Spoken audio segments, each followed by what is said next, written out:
अरबों में चढ़ावे चढ़ाए जाते थे बुतों को। जी हाँ, क्योंकि उनको लगता था कि हमने किसी न किसी चढ़ावा चढ़ा दिया, और कभी कभी तो अपने आप को भी चढ़ावे के लिए पेश कर दिया करते थे। 1400 साल पहले आया इस्लाम कैसे बन गया दुनिया का सबसे बड़ा धर्म? इस्लाम से पहले क्या अरब में था जाहिलों का दौर? मोहम्मद साहब के आने से पहले इस्लाम के लोग किस धर्म को मानते थे, और क्या वाकई वो जाहिल और गवार थे? कहते हैं मोहम्मद साहब को 40 साल लग गए थे इस्लाम की शिक्षा हासिल करने में, और इन 40 सालों तक मोहम्मद एक आम आदमी बनकर रहते थे। तो क्या 40 साल तक मोहम्मद भी जाहिलों की तरह थे? ये वो सवाल है जो आज हर गैर मुसलमान पूछ रहा है, और मुसलमान इन सवालों से बचने की कोशिश करते हैं। तो चलिए सच्चाई का आईना दिखाते हैं। ऐसे लोगों को इतिहास पर खंगाल कर देखना नहीं चाहते और सिर्फ आंखें बंद कर कही सुनी बातों पर यकीन कर रहे हैं। दोस्तों, वीडियो को आखिर तक जरूर देखिएगा। दोस्तों, ये बात तो आप सभी जानते हैं कि अरब में इस्लाम आने से पहले बुतों की पूजा यानी मूर्ति पूजा का चलन था। इस्लाम से पहले अरब के लोग अलग अलग कबीलों में बटे हुए थे, और हर कबीले के अपने कुल देवता या कुल देवी हुआ करती थी। कहते हैं इस्लाम के आने से पहले अरब के लोग सुदखोरी, चोरी चकारी और लूटमारी किया करते थे। तो क्या इसका मतलब ये हुआ कि 40 साल तक इस्लाम आने से पहले मोहम्मद साहब ऐसे ही अरब में रहते थे? इस्लाम के जानकार अक्सर ये दावा करते हैं कि अरब में इस्लाम के यानी मजहब के आने के बाद ही अक्लमंदी आई, और उससे पहले अरब के लोग मूर्खों का जीवन जी रहे थे। लेकिन कुछ ऐतिहासिक जानकार कहते हैं कि अरब में इस्लाम आने से पहले बहुत खुशहाली थी। तो क्या सच है और क्या झूठ? दुनिया भर के इस्लामिक स्कॉलर्स के ख्याल में इस्लाम आने से पहले लोग बिना वसूलों की जिंदगी जी रहे थे। फिर अल्लाह ने जिब्राइल को मोहम्मद साहब के पास भेजा, उनके लिए आसमान से कुरान उतारा और इस्लाम दीन अरब में भेजा। दुनिया भर के मुसलमानों के लिए सबसे मुकद्दस शहर है मक्का, लेकिन इस्लाम से पहले का मक्का कैसा था? कुछ इतिहासकारों की माने तो मक्का यमन से सीरिया जाने वाले व्यापारियों के लिए बड़ा शहर था। दूर दूर से आने वाले व्यापारी मक्का के लोगों के साथ धीरे धीरे घुलने मिलने लगे। ये व्यापारी अक्सर अपने साथ चमड़ा, मवेशी और नजदीकी पहाड़ों से खनन की गई धातुएं मक्का लाते थे। इस तरह मक्का के लोगों के साथ इन व्यापारियों का खास रिश्ता बनना शुरू हो गया।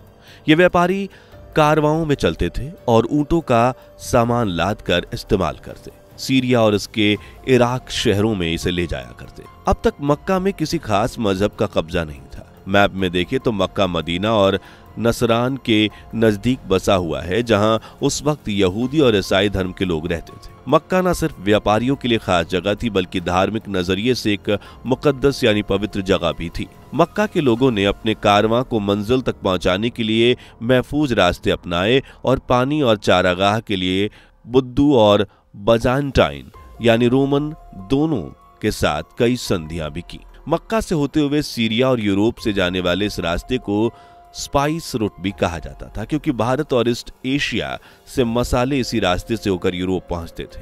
इस्लाम के आने से पहले मक्का में कुरैश कबीले के लोग रहते थे। 6वीं सदी यहाँ शहर व्यापारियों के लिए एक खास जगह बन चुका था। अरब व्यापारी अफ्रीका से यूरोप तक अपने माल के बड़े काफिले भेजते थे। पैगंबर मोहम्मद के पिता अब्दुल बिन अब्दुल मुत्तलिब भी बनु हाशिम काबिले के कारोबारी थे। ऐसा माना जाता है कि जब मोहम्मद साहब अपनी अम्मी अमीना के गर्भ में थे, उस वक्त उनके पिता की फिलिस्तीन या सीरिया की यात्रा के दौरान मृत्यु हो गई थी। पैगंबर मोहम्मद ने अपने 40 साल बड़ी औरत खतीजा से शादी की थी। उस वक्त अरब महिलाओं में सबसे ज्यादा प्रभावी थी और उनका खुद का कारोबार भी था। खदीजा के कारोबार को बढ़ाने के लिए मोहम्मद साहब ने भी मक्का से बाहर कई यात्राएं की। इब्ने कसीर के अनुसार उन्होंने हबशा के बादशाह नेगस को इत्र और तांबे के बर्तन तोहफे में भेजे थे। इससे पता चलता है कि अरब में तांबे की खदानें थीं और इत्र भारत से आयात किया जाता था। अरब का दक्षिण भारत से व्यापार काफी पुराना था। सुमेरियन अभिलेखों के अनुसार अरब व्यापारी केरल से मसाले, इत्र और चंदन लाते और चीन से सिल्क खरीदते थे। फिर ये सामान सीरिया और यूरोप में ऊंचे दामों पर बेचकर मुनाफा कमाते थे। इस्लाम के आने से पहले अरब के लोग महज आम से व्यापारी थे जो शांति से रहते थे, लेकिन हाँ, छोटे मोटे झगड़े अक्सर उन कबीलों में होते रहते थे। लेकिन साल में एक महीना ऐसा होता था जब मक्का के सभी लोग इकट्ठा होते और लड़ाई झगड़े बंद कर दिए जाते। इसे हराम महीना कहा जाता था। इस दौरान मक्का में हज होता था। जहां बुत परस्त लोग काबा में अपने देवताओं के आगे सजदा करते और जमजम के कुएं का पानी पीते थे। इस महीने में व्यापार भी होता था और आपसी झगड़ों को सुलझाया जाता था। लेकिन धीरे धीरे अरब के हालात बदल गए। इस्लाम के आने के बाद पूरे अरब में शांति नहीं रही।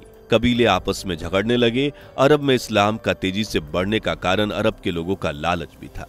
कुछ लोग कहते हैं कि मोहम्मद साहब ने इस्लाम को फैलाने के लिए लोगों को दौलत से जोड़ दिया और लोगों में अफवाह फैलाई कि अल्लाह से जोड़ने के बाद लोगों के पास धन दौलत की कमी नहीं होगी। इस्लाम के आगमन के पहले बन्नू नजीर और बन्नू कुरैजा जैसे यहूदी कबीले अरब में संपन्न माने जाते थे।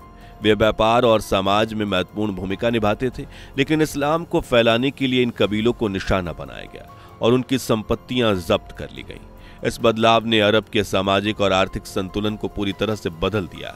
कुछ लोग कहते हैं कि अरब में इस्लाम को फैलाने के लिए मोहम्मद ने अपने साथियों के साथ मिलकर खूब लूट मार शुरू कर दी और औरतों को भी नहीं छोड़ा।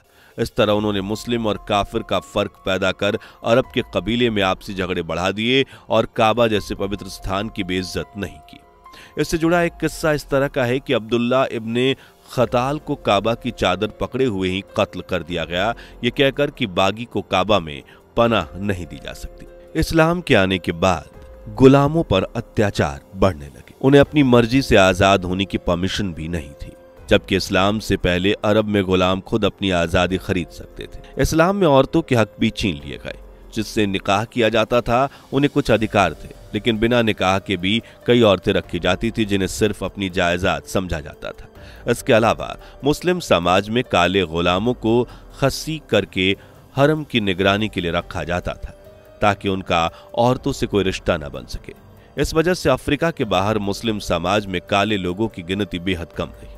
इस्लामी जानकार दावा करते हैं कि इस्लाम आने के बाद अरब में लड़कियों को पैदा होते ही जिंदा गाड़ देने की रिवायत खत्म कर दी गई, जबकि कुछ लोग एक तरफा और गलत मानते हैं और खदीजा जैसी कारोबारी महिला का उदाहरण देते हैं। उनका कहना है कि इस्लाम के आने से पहले अरब में औरत बराबरी में थी और कई मामलों में आज से ज्यादा आजाद थी। खदीजा ने मोहम्मद से खुद शादी की, कारोबार बढ़ाया और खुद फैसले लिए। आज मुस्लिम देशों में औरतें घर से बाहर तक नहीं निकल सकती, लेकिन खदीजा एक आजाद सोच की मिसाल थी।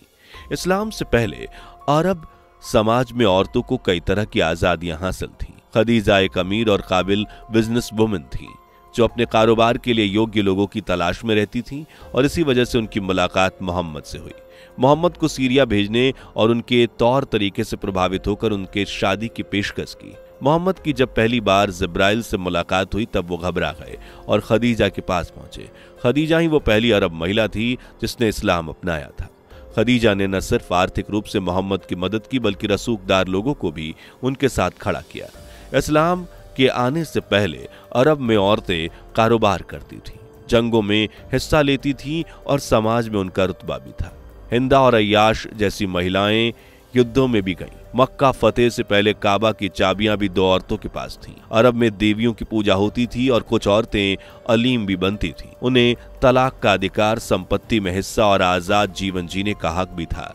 लेकिन इस्लाम के आने के बाद ये सभी अधिकार धीरे धीरे मर्दों के हाथ में सिमटते चले गए। इस्लाम के आने के बाद अरब की महिलाओं को पर्दे में रहने पर मजबूर कर दिया गया।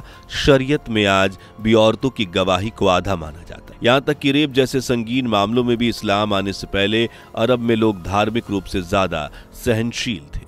मूर्ति पूजक, यहूदी, मसीही सब साथ मिलकर रहते थे। लेकिन इस्लाम के आने के बाद अरब में एक ही मजहब का परचम लहराया और इस्लाम में मजहब छोड़ने की भी सख्त सजाएं हैं। मोहम्मद साहब ने अरब के लोगों को एक अल्लाह की इबादत करने की सीख दी, जिसकी वजह से दूसरे अरबी धर्मों की बुराइयां शुरू हो गई। इस तरह इस्लाम को ना मानने वाले लोगों पर जुल्म किए गए।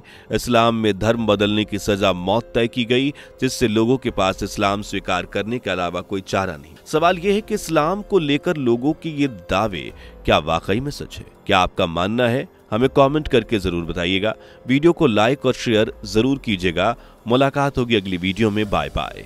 दोस्तों, आपको स्क्रीन पर 2 और वीडियोस दिखाई दे रही हैं, जिसे देखने के लिए स्क्रीन पर क्लिक करें।